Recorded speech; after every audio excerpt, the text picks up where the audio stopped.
कली का आक्रमण। कली ने किस पर आक्रमण किया, एक दृष्टांत से, एक उदाहरण से आप समझ सकते हैं कलयुग कहाँ आक्रमण करता है।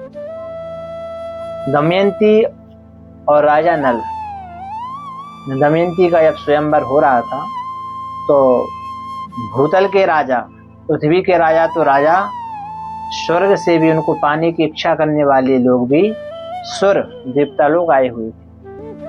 पर दमयंती जी ने राजा नल को ही चुना और स्वयंवर में राजा नल को वरमाला पहना दी। जब राजा नल और दमयंती अपने घर की, अपनी राजधानी की ओर जा रहे थे तो देवता लोग भी जाने लगे। उसी रास्ते से कलयुग का प्रवेश हुआ, कलयुग आ रहा था। कलयुग ने कहा कि देवताओं, दमयंती का स्वयंवर होने वाला है, आप सब लोग हमारे साथ चलिए। तो देवताओं ने कहा कि कली, दमयंती का स्वयंवर तो हो गया। तो कली ने बड़ा उत्सुकता से पूछा कि किसको जयमाला पहनाई। देवताओं ने कहा कि उन्होंने तो राजा नल को चुना है। तो कलयुग ने प्रण ले लिया कि मैं इन दोनों के ऊपर आक्रमण करूंगा। और कलयुग उसी रास्ते पर चल गया जिस रास्ते पर राजा नल और दमयंती गए हुए। कलयुग 12 वर्षों तक प्रतीक्षा करता रहा कि राजा नल या दमयंती, इनमें से दोनों में से कोई भी शास्त्र के विपरीत जाकर कोई आचरण करें तो मैं इनके जीवन में आक्रमण करूं। और एक दिन ऐसा ही हुआ कि राजा नल अपने पैर का थोड़ा सा भाग बच गया था, एड़ी का पिछला हिस्सा कुछ जल से धुला नहीं था और उन्होंने संध्या कर ली। कलयुग को महाराज मौका मिल गया और कलयुग उनके जीवन में प्रवेश कर गया। प्रसंग बहुत बड़ा है पर निष्कर्ष इसका इतना ही है कि जब हम स्वच्छ नहीं होते हैं, हमारे ऊपर कली का आक्रमण होता है। जब हम अस्त व्यस्त होते हैं, झूठे मुंह होते हैं या पवित्र अवस्था में नहीं होते हैं, तो पिशाच का लगना, दरिद्रता का आना, कलयुग का हमारे जीवन में आक्रमण करना, ये बहुत सरल हो जाता है, बहुत सहज होता है। इसलिए शास्त्र ने बार बार कहा है कि आचार विचार का विशेष नियम रखें। कहा कि आचारहीनो न पुनन्ति वेदा।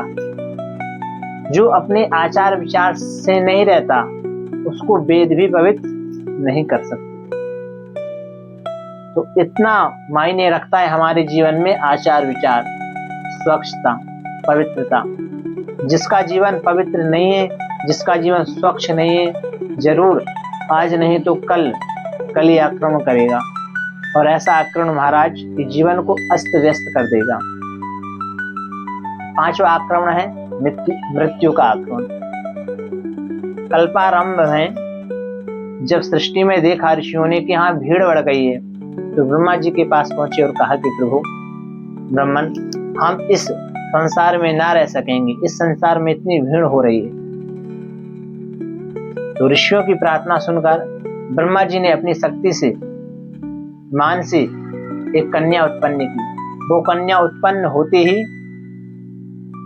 बड़े वेग के साथ बढ़ती है और तपस्या करने के लिए निकल जाती है। ऋषियों ने भी संदेश कहा ब्रह्मा जी से और वापस भूतल पे आ गए, अपनी दिनचर्या में फिर वापस से यथावत लग गए।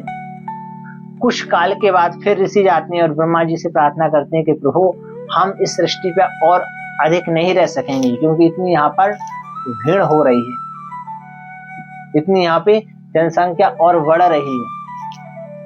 तब ब्रह्मा जी ने कहा कि मैंने अपनी मानसी सृष्टि से जो एक कन्या उत्पन्न की थी वो कहाँ है। जब आप लोग पहले आए हुए थे तो मैंने एक कन्या को उत्पन्न किया था, वो कन्या कहाँ है? उस कन्या को आप ढूंढ के लेके आइए। ऋषि चारों दिशाओं में जाते हैं और उस कन्या का पता लगाकर ब्रह्मा जी के समकक्ष लेकर आते हैं। कन्या भी खड़ी है, ऋषि भी खड़े हैं। ब्रह्मा जी ने पूछा कि देवी, आप हमारी आज्ञा के बिना ही कहाँ चली गई थी? तो उस कन्या ने कहा कि ब्राह्मण, मैं तपस्या करने के लिए चली गई थी। तो ब्रह्मा जी ने कहा कि तपस्या के लिए जाना था तो हमसे पूछ लेती। तो कन्या ने कहा कि आत्मा उद्धार के लिए, आत्मा के उद्धार के लिए, अपने कल्याण के लिए किसी से पूछने की आवश्यकता नहीं है।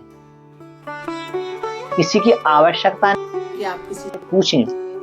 आप शुभ कर्म करने जा रहे हैं, आप अपना आत्म उद्धार करने के लिए जा रहे हैं, तो मैंने ऐसा समझकर आपसे आज्ञा नहीं ली, मुझे क्षमा करिए। तब ब्रह्मा जी ने कहा कि पुत्री, आपको एक कार्य करना है, और वो कार्य है कि आप सृष्टि में जाके प्राणियों पर मृत्यु का आक्रमण करें। आज से आपका नाम मृत्यु देवी के नाम से जाना जाएगा। आज से आप मृत्यु देवी हैं। तब मृत्यु देवी ने कहा कि ब्राह्मण, मुझसे एक कार्य ना हो सकेगा। तब ब्रह्मा जी ने कहा कि आपको कोई दोष नहीं देगा, क्योंकि मैं जानता हूं आप दोष से बचना चाहती हैं। आपने तपस्या की है, उस तप के प्रभाव से आपको पता है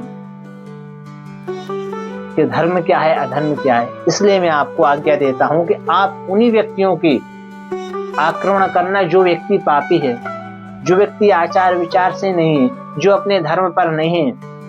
पापियों पर ही आपका आक्रमण होगा और इसमें आपकी कोई निंदा भी ना करेगा, आपकी कोई निंदा भी नहीं कर सकेगा। पहला था पिशाच आक्रमण, कि पिशाच किस व्यक्ति को लगता है। दूसरा है रोग आक्रमण, तीसरा है दारिद्रता का आक्रमण, चौथा है कली आक्रमण, और पांचवा है मृत्यु का आक्रमण।